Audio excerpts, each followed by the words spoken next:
Betamcherla Dhone highway కోసం భూములకు కోల్పోయామని, నష్టపరిహారం ఇంతవరకు రాలేదు. ఆత్మహత్యే శరణ్యమని అంటున్న రైతన్నలు. నంద్యాల జిల్లా బేతంచెర్ల మండలం మీదుగా డోన్ వరకు కొనసాగుతున్న జాతీయ రహదారి నిర్మాణ పనుల్లో భూములు కోల్పోయిన రైతులు నష్టపరిహారం ఇవ్వాలని కోరుతున్నారు. 3 సంవత్సరాల క్రితం ప్రారంభమైన రహదారి నిర్మాణ పనులు చివరి దశకు చేరుకున్న బేతంచెర్ల మండలంలో రైతులకు నష్టపరిహారం ఇవ్వడంలో ఆలస్యం చేస్తున్నారని ఆవేదన వ్యక్తం చేశారు. తమకు అధికారులు నష్టపరిహారం ఇవ్వకుంటే ఆత్మహత్య శరణ్యమని అంటున్నారు. ఎలాంటి ప్రాణ నష్టం జరగక మునుపే అధికారులు స్పందించి భూములు కోల్పోయిన రైతులకు నష్టపరిహారం చెల్లించాలని పలు ప్రజా సంఘ నాయకులు డిమాండ్ చేస్తున్నారు. మేము రైతులం ఉన్నా మాకు డబ్బులు పడలేదు. 2 సంవత్సరాలు అవుతుంది. వర్క్ చూచి అయిపోయినకి వచ్చింది. మేము ఎవరిని అడగాల? కాకపోతే మాకు ఏదైనా పడకుంటే మేము ఏదైనా మందు గిందు తాగి సావాలా. ప్రభుత్వం ఇవ్వాల్సింది ఇచ్చే సరిపోతుంది, లేకుంటే మేము పిల్లల తలలో సావాల్సింది వస్తుంది.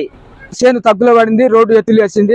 చేను దిగనీకే మాకు సౌకర్యం చేయమంటే ఎవరు మమ్మల్ని పట్టించుకోని లేదు. మాకు పొలం పోయిన డబ్బులు కూడా ఇంతవరకు రాలేదు.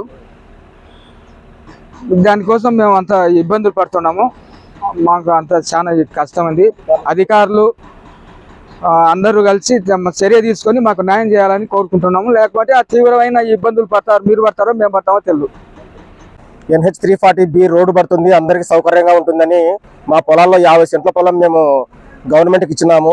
ఇంతవరకు రోడ్డు వేసుకుని పోయినారు కానీ మాకు నష్టపరిహారం కోసము ఎన్ని PGRS పెట్టినా కూడా రివర్స్ చేస్తూనే ఉన్నారు. కానీ 73 రోజులు జరిగిపోతున్నాయి కానీ మాకు ఇంతవరకు 1 రూపాయి కూడా ఇవ్వలేదు. 340Bలో చాలా మంది రైతులకు డబ్బులు అమౌంట్ అయితే రాలేదు. ఎవరి వాదన వాళ్ళది, ఎవరి బాధలు వాళ్ళవి.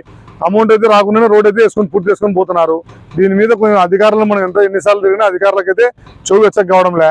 దీని మీద మీరు ఏమైనా స్పందించి మళ్ళీ ఒకసారి మా వెరిఫికేషన్ చేసి ఎవరెవరు కాలేదు రానోళ్ళమే మేము అడుగుతున్నాయి. వచ్చిన వాళ్ళు మళ్ళీ డబ్బులు ఏమి అడగలేదు. రెండో వానికి ఎవరికి ఇవ్వడం లేదు.